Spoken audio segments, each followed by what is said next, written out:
Welcome back to Booster Therapy and a special episode of Commanding Presence. And why is it special? Why, Brett, is it a special episode? It's because it's the 31 Days of Christmas giveaway. It's something that Patrick and I have been a part of for 3 years now. This is our third time doing it. We have a ton of fun doing it. It's a great community, 31 different content creators giving something away each day. Yesterday was Clever Magic Community with Clever Magic Trevor. They had a live stream, ultimately a video that was posted. You can check it out on their YouTube channel. Tomorrow is Dana Fisher. She's going to be sharing some exciting giveaways as well.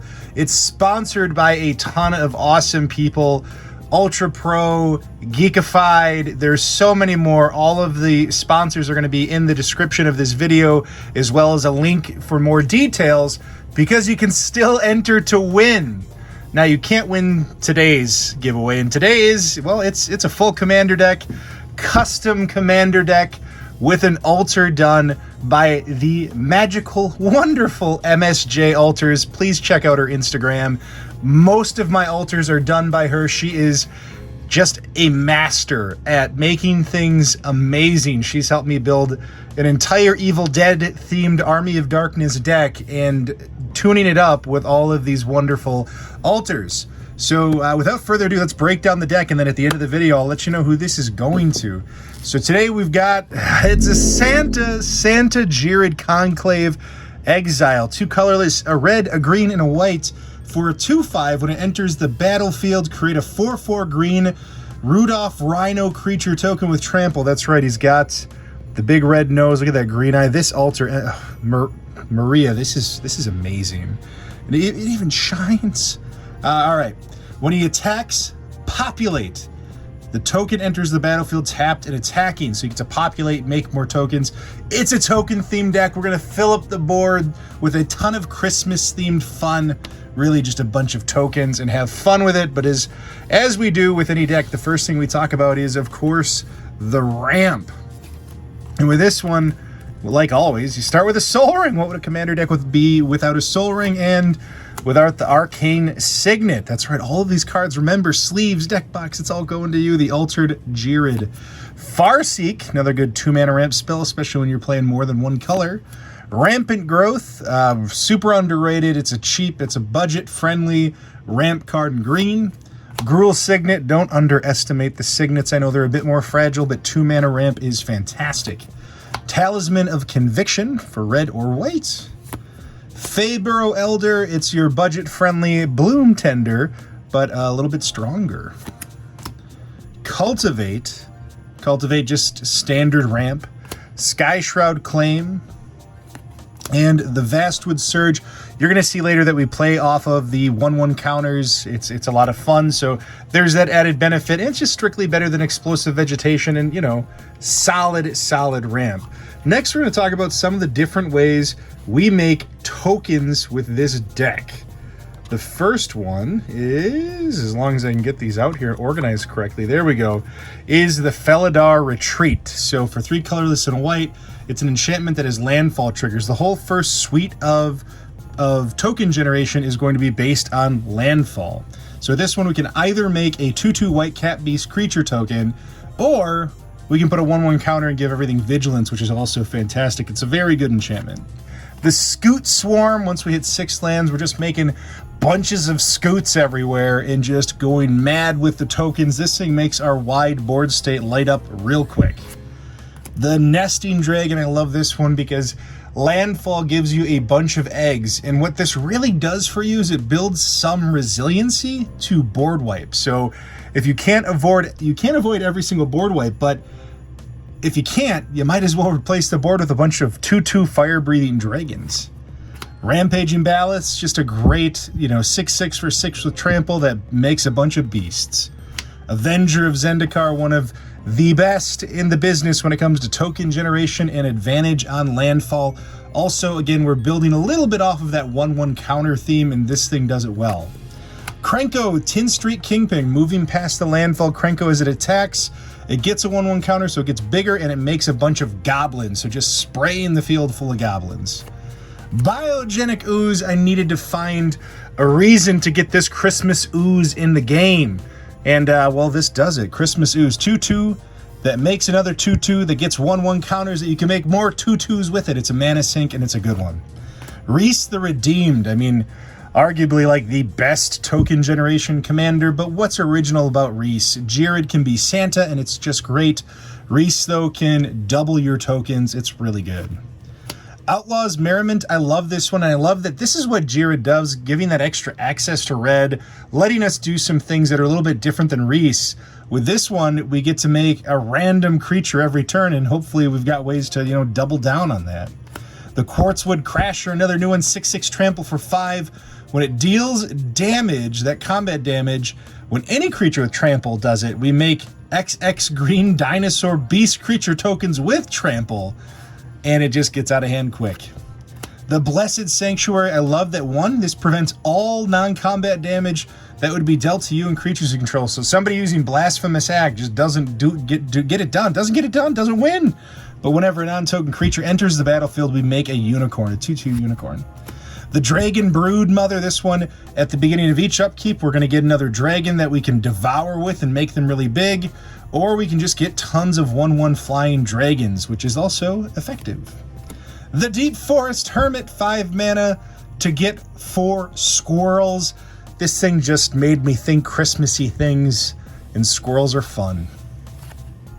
Oketra, the Japanese version, this one, anytime we cast a creature, we get to make a 4/4 zombie warrior token. Just really effective, huge token generation, and hard to kill.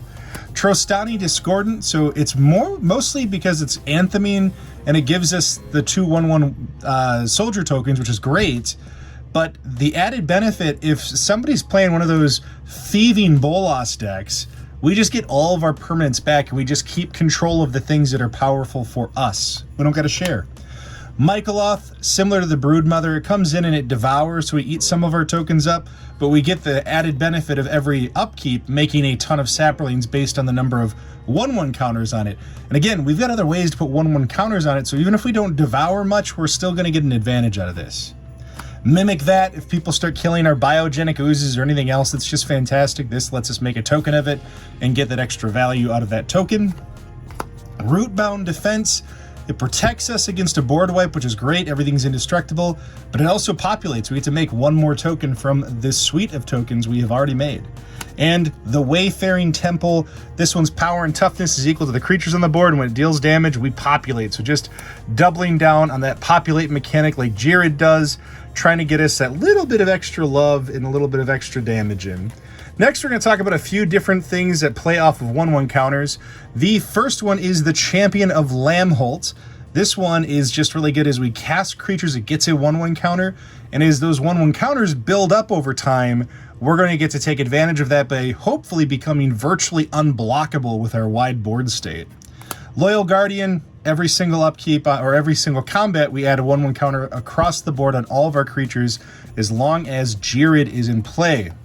The Good Fortune Unicorn, whenever another creature enters the battlefield that includes tokens, it comes in with a 1/1 counter. And Mikaeus the Lunarch, we can come in with a bunch of 1/1 counters on it, 3, 4, whatever it is. We can tap to add more, or we can remove one and put one on each other creature, just building that advantage up, making things a little bit beefier. And speaking of getting beefier, let's talk about a few ways that we make things gigantic and then get extra combat out of it and do a little extra damage. The first one is the Thunderfoot Ballad. For 6 mana, this is a 5/5 with trample that has Lieutenant, so as long as Ghired's on the battlefield, it gets +2/+2, and other creatures get +2/+2 and have trample. We're combat focused, we're in this, the only way we're winning is beating people down. We need that trample to get over any chump blockers. We also have Ronus, got Eternal Ronus, so when this one enters the battlefield, it doubles the power of all of our creatures and lets us just kind of cut in with that massive finisher, and again, another one that's hard to kill. Overwhelming Stampede, similar to God Eternal Ronus, but bigger. Its power and toughness, and everything gets trample on top of that, equal to the greatest power, which in most cases is 4. It can get bigger than that, but often you're working off 4 or 5, and our 1/1 counter is just escalating from there. Also, one more landfall trigger, Morag, giving us extra combat steps, and also giving us that extra +1/+0 across a wide board state to cut in and beat down. And of course, the Hell Rider. We've got like 20 things attacking at once, so if we can do 20 extra damage just because of that swing, we're going to do it, and that's how we're going to beat somebody. Next, we're going to talk a little bit about our card advantage with this deck. There's a few ways that we build up our board state and find the answers we need, or, recover them. First one is Ghired Recovery. This one is great because it actually just fills a land slot. We cut 1 forest out of this and we get Ghired in here. So it's a forest if we need it early in the game. Late in the game, it's not a dead card. It lets us return any card from our graveyard to our hand. We got Luca, Coppercoat Outcast. This thing doubles twice for us. There's 2 value pieces here. One, we can exile cards and play them as long as Luca's in play, or we can exile one of our creature tokens to get one of our big beasts on the battlefield for next to nothing.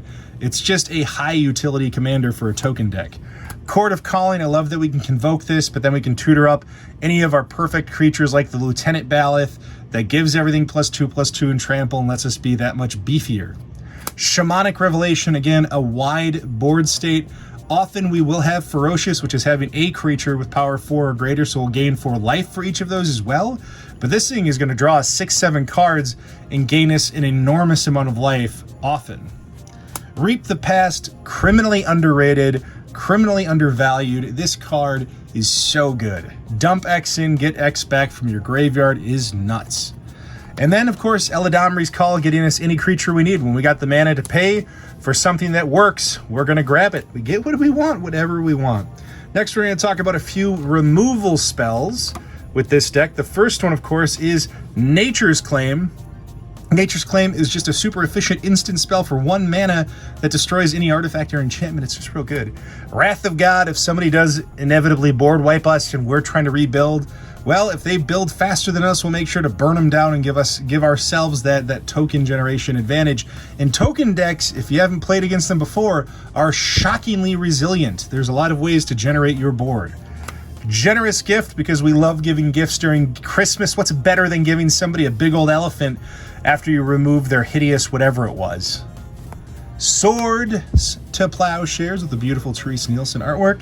Path to Exile, both just really effective 1 mana exile creature spells. And of course, Beast Within, similar to Generous Gift, but a beast instead of an elephant and just as generous. Next, we're going to talk about a few of our utility spells, and then we're going to go through the lands real quick, and that's going to be it. And we're going to finally announce the winner of this deck, where we're going to be shipping this out to. The first one is War's Toll. It's a combat-focused deck. One of the most important things is finding a way to impact control decks. So making them tap down on their turns. If they're going to tap, they got to tap everything. And forcing creatures to attack. If you're going to attack with 1, you got to attack with everything. You can't leave something up to block or be more strategic. It just says if you're going in, you're going all in, and we're doing it, so we want to make others do it. Impact Tremors, it's just a great card with token generation. We have so many creatures ETB that this thing just kind of goes off and burns down our opponents slowly. Hammer of Perforos, instant speed that we can also make a 3/3 token with. It's like the perfect card for a tokens deck, and you don't get it with Reese, you only get it with Ghired because of the red. Fervor, another haste mechanic. It's just an enchantment that gives all of our creatures haste. If you're playing a combat-focused deck, I can't stress this enough, if you don't have a lot of ways to have haste in it, you're going to lose. You need haste. You can't give people opportunities to answer your board state. Doubling Season, what the hell would this deck be without a Doubling Season? Double everything, the 1/1 counters, the loyalty counters, the tokens. You just go crazy with a Doubling Season. If that wasn't enough, just have an Anointed Procession and double all of those tokens. We really want to go crazy with this, have a giant board state. These 2 cards obviously do that for us. Growing Rakes, at the beginning of every upkeep, we get to make another token based on one of the tokens on the board, so just populating. Divine Visitation, this way Krenko doesn't spit out 14 goblins, he spits out 14 4/4 angels with vigilance and flying. Hideous. Intangible Virtue, antheming all of our tokens and giving them vigilance. It just takes the thinking out of combat focus. We don't have to worry about the crackback when we have vigilance. Conjurer's Closet, we have so many things that benefit from ETB. Ronus being a big one as well, where it's just an engine for destruction. Conjurer's Closet, getting to blink that is nice. Getting to blink any of our creatures, though, like Avenger of Zendikar, those things that fill up tokens at the end of our turn, this is going to do this for us. Doesn't really do much with Ronus. I don't know why I got excited about that, but I just love Ronus. Mina and Den, getting to play extra lands, but more importantly, getting to pop a land back, re-trigger landfall. We know we have cards like Felidar Retreat, things that really build that extra advantage for us. Mina and Den helps us get ahead with our land, but also helps us get that landfall trigger and make it resilient. Lightning Greaves, it's a great haste mechanic. Also, it's just a great way to protect your commander or whatever important card is on the board. That 0 to equip and give Shroud is really great. And then, of course, Unbreakable Formation. It's another way to avoid and more or less counter a board wipe, giving us Indestructible. And if we do it on our main phase, it doesn't just give us Indestructible, it also gets those 1/1 counters on all of our creatures, makes us big, makes the wide strategy devastating, and makes us win the game. That is Santa Ghired Conclave Exile. I hope you all enjoyed this breakdown, but now it's time for the winner of this deck, and the winner of the Ghired Conclave Exile awesome Santa with a Rhino Rudolph is RJ Noyes. There's the name, RJ. Thank you for supporting the MTG, the 31 Days of Christmas giveaway. We love this. We have a ton of fun with this every year. There's so many of us involved. Thank you for supporting us. Everyone else on there, if you're watching this, you can still win stuff. Enter. Go enter things, follow people, subscribe, be a part of this community. It's a ton of fun. Oh yeah, there's lands. Here you go, RJ. All of these lands are for you too. You get a bunch of, you know, just good things that work and a ton of fun full art Zendikar lands. All right, guys, have a Merry Christmas, a happy holiday, anything you are celebrating. Pat and I appreciate who you are. We hope you're being safe, that you're finding clever ways to stay connected to your communities, to your families, to your friends. It's a tough time. It's been a tough year. It's about to close out with a lot of fun. I hope you all enjoyed this. I hope you all have a lot of fun with this. Again, make sure you enter and check out all of the different content creators. This is Booster Therapy. We love you.